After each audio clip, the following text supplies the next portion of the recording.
ঘাটালের কুশপাতা পঞ্চপল্লী সর্বজনীন দুর্গাপুজো কমিটির পুজো এবার ৩১তম বর্ষে পদার্পণ করলো।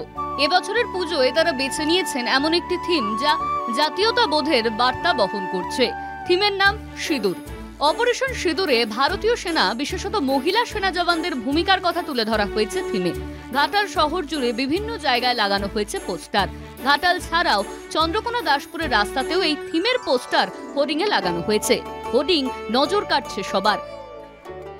এটা তো আমরা জাতীয় আবেগ সবকিছু, যার ফলে আমাদের প্রতি বছরই প্রচুর দর্শক আসে।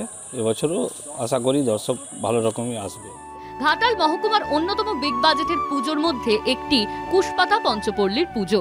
এবার তাদের বাজেট প্রায় 22 লক্ষ টাকা। থিম মেকারকে দিয়ে মণ্ডপ গড়ার কাজ চলছে জোর কদমে।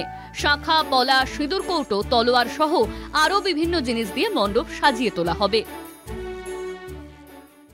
থিমটা যে বানাচ্ছি অ্যাকচুয়ালি আমরা যেটা টোটালটা কমপ্লিটলি যে আর্মি সাথে সিঁদুর নিয়ে এরকম বিষয়টা ঠিক নয়। আমরা বিষয়টা আর্মি থাকছে, কিন্তু এভাবেই থাকছে যে আমাদের ভারতবর্ষকে রক্ষা করার দায়িত্ব যেমন আর্মির, ঠিক সেভাবেই একটা ভারতীয় বাঙালি নারীর সিঁদুর রক্ষা করার দায়িত্ব কিন্তু একটা বিবাহিত মহিলার।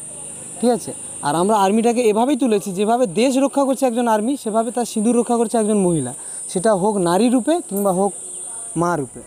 থিমের পুজোয় বরাবরই দর্শনার্থীদের নজর কেড়েছে ঘাটালের কুশপাতা পঞ্চপল্লী। বরাবরই থিমে দেশ, রাজ্য বা সমাজে ঘটে চলা টাটকা ঘটনা তুলে ধরে এই পুজো কমিটি। ঘাটাল থেকে মধুসূদন ভট্টাচার্যের রিপোর্ট, কলকাতা টিভি।